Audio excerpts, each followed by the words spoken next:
ICC champions trophy সামনে রেখে আজ মিরপুরে হোম অফ ক্রিকেটে অনুশীলন শুরু করবে বাংলাদেশ জাতীয় ক্রিকেট দল। এই মুহূর্তে সেখানে আছেন আমার সহকর্মী মাহবুব রিমন। সরাসরি যাচ্ছি তার কাছে। রিমন,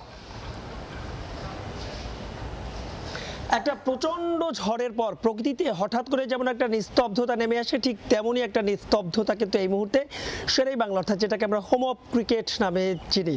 প্রায় 40 দিনের আসলে বিপিএল এর ব্যস্ততা শেষ, তবে ক্রিকেটারদের কিন্তু ফুলস্টপ মেলার একেবারে সময় নেই। কারণ আনুষ্ঠানিকভাবে যদি বলি, যদিও গেল 6 তারিখ থেকে সেই প্রস্তুতিটা শুরু হয়েছিল, প্রথম 2 দিন ফিটনেস ট্রেনিং হয়েছে, তবে আজ থেকে যে 5 দিনের ক্যাম্প চ্যাম্পিয়ন্স ট্রফিকে সামনে রেখে আনুষ্ঠানিকভাবে সেরাই বাংলা জাতীয় ক্রিকেট স্টেডিয়াম অনুষ্ঠিত হবে। সেই ক্যাম্প কিন্তু কিছুক্ষণের মধ্যে, অর্থাৎ 2টা থেকে কিন্তু শুরু হয়ে যাবে।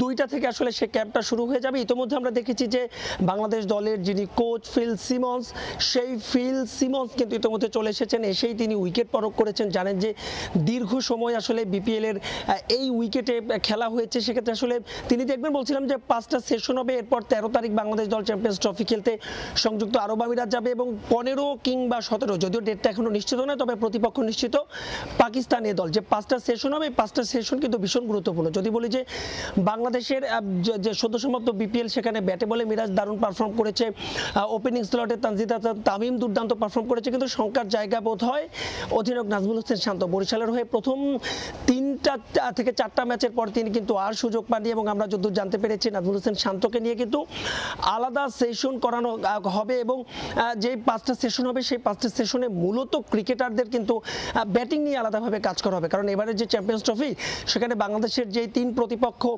তার মধ্যে সবচেয়ে বড় বিষয় হচ্ছে ভারত এবং পাকিস্তানের সঙ্গে বাংলাদেশের খেলতে হবে এবং যে দুটো দেশে খেলা হবে, অর্থাৎ সংযুক্ত আরব আমিরাতের দুবাই এবং পাকিস্তানের যে দুটো ভেন্যু, সেটা কিন্তু বরাবরই ব্যাটিং বান্ধব এবং তবে টি20 থেকে গিয়ে সরাসরি ওয়ানডে ফরম্যাটে খেলা হবে। তাই আসলে পরিকল্পনাটা সেভাবেই সাজানো হচ্ছে। যদি একটু জানিয়ে রাখতে চাই, বাংলাদেশের যত বিদেশি কোচিং স্টাফরা রয়েছেন সবাই চলে এসেছে। দুপুর 2টা নাগাদ, অর্থাৎ 40 মিনিট পরে শুরু হবে সেই আনুষ্ঠানিক চ্যাম্পিয়ন্স ট্রফির অনুশীলন। এই ছিল আমার কাছে সেরাই বাংলা জাতীয় ক্রিকেট স্টেডিয়াম থেকে জাতীয় দলের অনুশীলনের সবশেষ আপডেট। বিপিএল এর পর এবার চ্যাম্পিয়ন্স ট্রফি সামনে রেখে নিজেদের প্রস্তুতিতে ঝালিয়ে নিচ্ছে জাতীয় দলের ক্রিকেটাররা। সে খবর জানাতে আমাদের সঙ্গে সরাসরি যুক্ত হয়েছিলেন আমার সহকর্মী মাহবুব রিমন।